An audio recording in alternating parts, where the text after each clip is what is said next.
કોઈ એક મોટા સદગુણની જો આપણને જીવનમાં જરૂર પડતી હોય તો એ છે સકારાત્મકતા. સંજોગો જીવનમાં બદલાયા કરે, પરિસ્થિતિ જીવનમાં બદલાયા કરે, પણ એક વાત દરેક સંજોગ અને પરિસ્થિતિમાં આપણે જોઈતી હોય તો એ સકારાત્મકતા છે.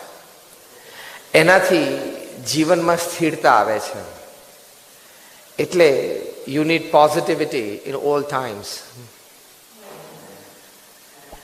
પોઝિટિવ માઇન્ડસેટમાં આપણે હોઈએ, પોઝિટિવ એટીટ્યુડ્સમાં આપણે હોઈએ તો આપણે આપણી જાતને સારી રીતે સંભાળી શકીએ, આપણે આપણી જાતને સારી રીતે કેરી કરી શકીએ અને સંજોગો અને પરિસ્થિતિને સારી રીતે આપણે મૂલવી શકીએ.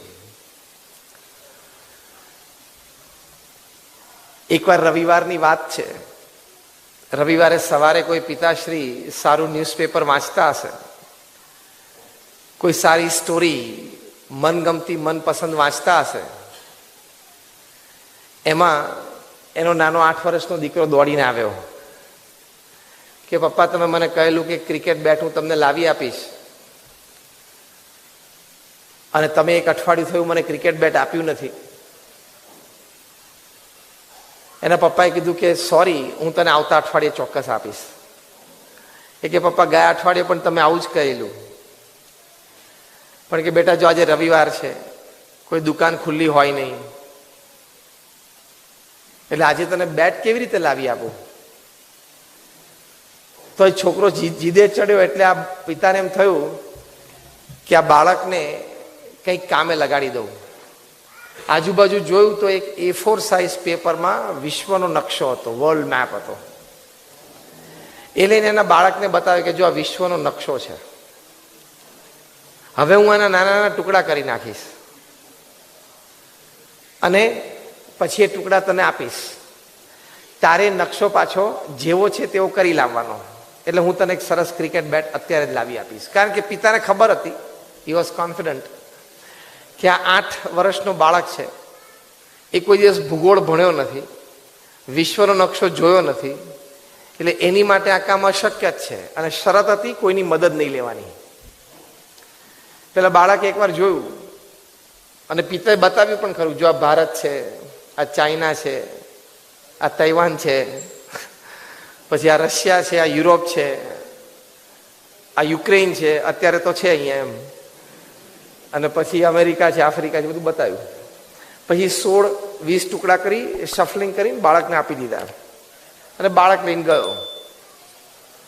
એટલે પિતાને એમ થયું કે હવે ઘણી શાંતિ, આપણે શાંતિથી 1-1.5 કલાક ન્યૂઝપેપર વાંચી શકશું. બાળક 10 જ મિનિટમાં પાછો આવ્યો. એને બહુ આશ્ચર્ય થયું પિતાને. જોયું તો દુનિયાનો નકશો પરફેક્ટ ગોઠવી દીધેલો એને, અને પાછળ સેલોટેપ ગોઠવી દીધેલી. પિતાએ જોયું કે અદલ વિશ્વનો નકશો હતો. એટલે પિતા આશ્ચર્યથી પૂછ્યું કે આ કેવી રીતે કર્યું? આ 8 વર્ષના બાળક માટે આ 10 મિનિટમાં આ થવું બહુ અઘરું છે. એટલે પેલા બાળકે હસતા હસતા એ પીસ ઓફ પેપર એના પિતાના હાથમાંથી લીધું અને ઊંધું કરીને પિતાને બતાવ્યું કે પપ્પા, પાછળ એક માણસ ઊભો તો એનું ચિત્ર હતું, મેં બધું ઊંધું કરીને પાછળ માણસ ગોઠવી દીધો, એટલે આગળ દુનિયાની જાતે ગોઠવાઈ ગઈ.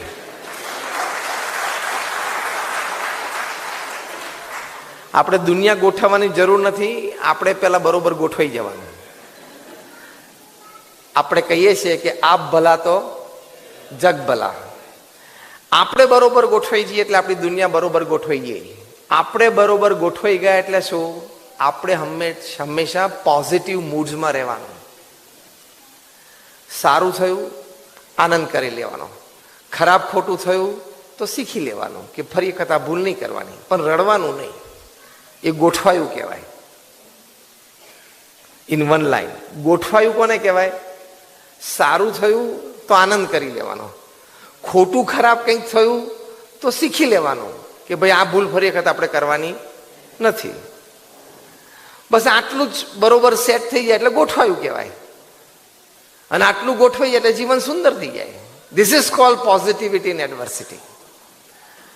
કઠણ પરિસ્થિતિમાં, પ્રતિકૂળ સંજોગોમાં in times of opposition, in times of difficult situations, in times of tough circumstances, આ પોઝિટિવિટી એક જ વસ્તુ કામ કરી જાય, સારું થશે, કંઈક જોઈ લેશું, એ ભાવથી જીવવાનું. એટલે become a prosperity thinker, don't become a poverty thinker. અંગ્રેજીમાં એક બહુ સરસ વાત છે, પ્રોસ્પેરિટી થિંકર બનવાનું, પોવર્ટી થિંકર નહીં. પ્રોસ્પેરિટી થિંકર એટલે શું? હંમેશા સમૃદ્ધતા જ વિચારે કે સારું જ થશે, પરિણામ સારું આવશે. આજે તકલીફ છે પણ કાલ સવારે કંઈક મદદ મળી જશે. આજે ધંધો તકલીફમાં છે પણ આપણે મહેનત કરશું, બજારમાં જઈને બેસશું, બે માણસને મળશું તો બહાર નીકળી જશું. આજે શરીરમાં તકલીફ છે પણ ડોક્ટરને બતાવશું, કંઈક દવા લેશું, થોડી કસરત કરશું તો કંઈક સારું થઈ જશે. કંઈક સારું કાલે થશે.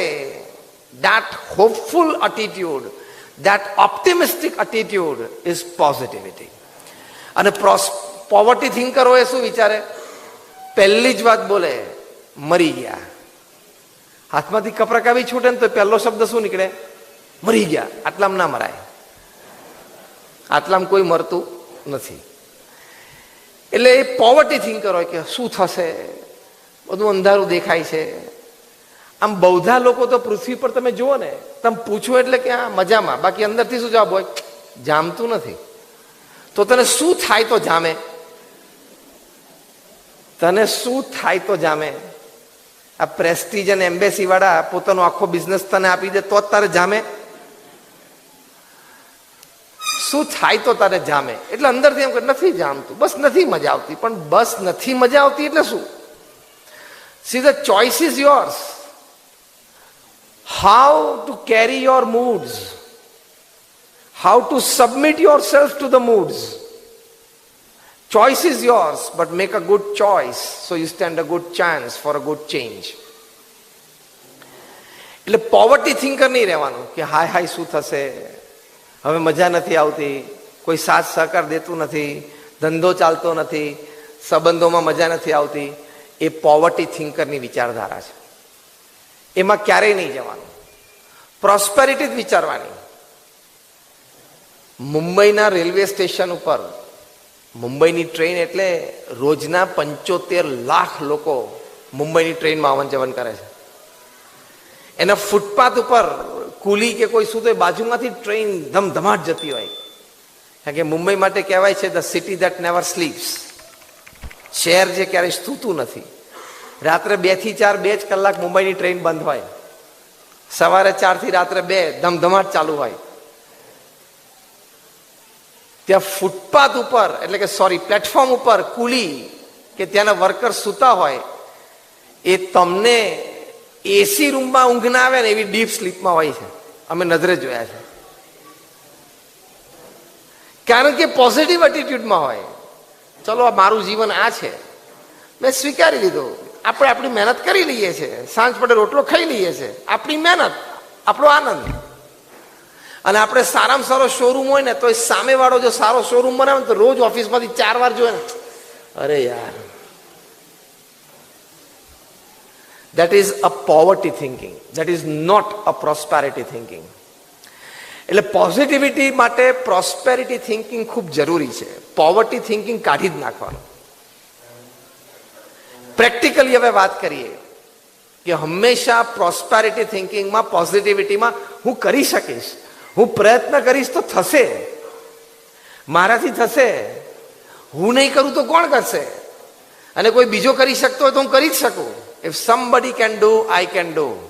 And if nobody wants to do, I want to do and I will do it. એ ભાવનાથી જીવવાનું.